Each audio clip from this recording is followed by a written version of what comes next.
Halo semua, kami dari kelompok 2 Penalaran Reflektif. Saya Lois Samuel Butar-Butar. Saya Steven Endoliu. Saya David Eka Sanjaya. Saya Gopre Hermanto. Saya Matthew Marto Lukas. Saya Yefta Theodor Wangsaraja. Saya Vincent Taro Leslie. Kami semua dari Prodi Med dan kami akan menjelaskan mengenai soft skill. Selamat mendengarkan. Di dalam dunia kuliah, dunia kerja, bahkan kehidupan sehari-hari, kita terus dituntut untuk mengasah soft skill atau keterampilan lunak kita. Namun sebenarnya apa itu soft skill atau keterampilan lunak? Pada intinya, soft skill atau keterampilan lunak adalah kemampuan kita untuk berinteraksi atau berkomunikasi dengan orang-orang di sekitar kita. Nah, soft skill ini mengandung banyak aspek seperti self-regulation, self-awareness, motivation, emotional intelligence, dan sebagainya. Dengan menguasai soft skill tersebut, maka kita akan dapat menciptakan lingkungan yang harmonis. Kenapa? Karena akan terjalinnya komunikasi serta interaksi yang baik.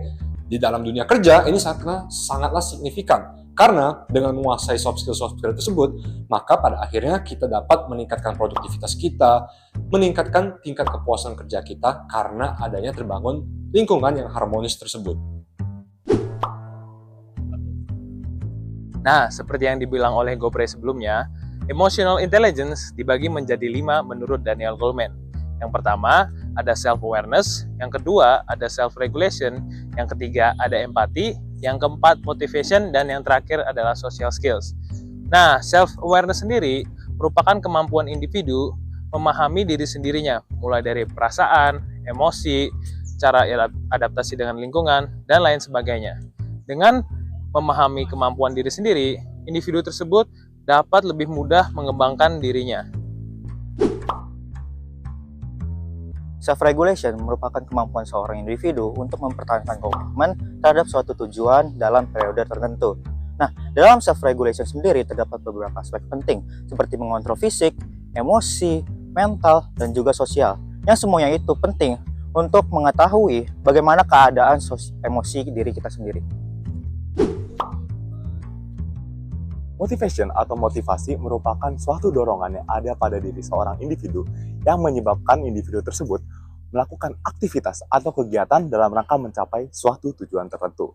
Motivasi merupakan sumber energi yang mendorong dan mempertahankan kita untuk bergerak menuju apa yang kita inginkan. Tanpa motivasi yang kuat, sulit bagi seseorang untuk bertahan dan melewati tantangan yang mungkin muncul dalam perjalanan mencapai tujuan hidup mereka. Empati merupakan proses larutnya perasaan seseorang terhadap penderitaan maupun kebahagiaan orang lain. Empati membuat seseorang memosisikan dirinya sebagai orang lain.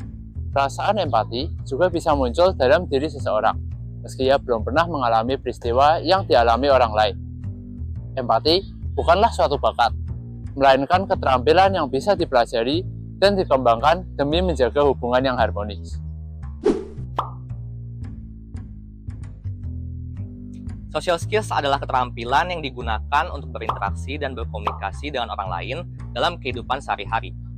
Social skills meliputi komunikasi verbal maupun nonverbal, seperti berbicara, gerakan tubuh, ekspresi wajah, dan juga bahasa tubuh. Seorang akan memiliki social skills yang baik jika mereka memiliki pengetahuan tentang bagaimana berperilaku dalam situasi sosial dan memahami aturan tertulis dan tersirat ketika berkomunikasi dengan orang lain. Teori Emotional Intelligence atau EI dari Daniel Goleman ini sangat relevan dalam kehidupan modern, terutama dalam mengelola stres, menjaga kesehatan mental, dan membangun hubungan sosial yang kuat. Kecerdasan emosional membantu individu memahami dan mengendalikan emosi diri sendiri serta orang lain. Ini sangat penting untuk kesuksesan pribadi dan tentu saja kesuksesan yang profesional.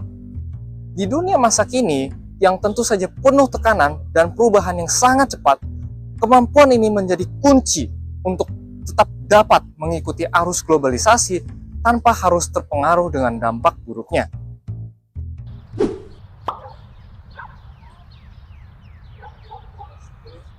Iya, Pak. Kok lemes banget sih? Apa yang terjadi? Ya nih San, aku capek banget. Nggak tahu kenapa aku buat bisnis kecil-kecilan tetap gagal. Capek banget aku rasanya. Wah, aku ngerti sih. Sekarang ini emang berat ya. Tapi banyak hal yang kamu ngalamin kayak itu. Kamu tuh nggak boleh langsung menyerah. Gimana nggak nyerah? rasanya tuh semua pintu tuh udah ketutup. Kayak semua yang aku lakuin itu nggak ada yang berhasil tau. Aku ngerti masalah kamu. Kadang kita terlalu terpaku pada masalah sampai kita lupa sebenarnya ada peluang yang lain. Ingatlah, motivasi itu datang dari hatimu sendiri. Kamulah yang harus bangkitin diri sendiri, walaupun susah, walaupun sulit. Dan kalaupun gagal lagi, itu bukan akhir dari semuanya. Karena dari kegagalan, kita bisa belajar dan jadi lebih kuat. Emang lo nggak capek apa sih, Sen? Masih semangat terus. Capek pasti ada, tapi aku selalu percaya kalau kita terus berusaha, pasti ada jalan. Aku pun pernah gagal, tapi itu bukan berarti aku berhenti. Yefta, kamu harus ingat bahwa orang-orang di sekitar kamu, termasuk aku, ada buat tolong kamu. Jadi kamu jangan ragu lah minta bantu kepada teman-teman ataupun cerita kepada mereka. Kadang kita cuma butuh dukungan dari orang lain buat lihat terang di ujung jalan. Makasih, San. Mungkin aku butuh istirahat sebentar. Tapi aku nggak mau berhenti. Kamu benar. Aku cuma perlu ingat alasan kenapa aku melakukan bisnis ini. Nah itu baru semangat. Yuk, mulai lagi sedikit demi sedikit. Kita sama-sama berjuang di sini. Iya, aku akan coba lagi, San. Terima kasih banyak. Sama-sama. Ingat, kalau butuh apa-apa, teman-teman pasti ada untuk kamu. Siap, San.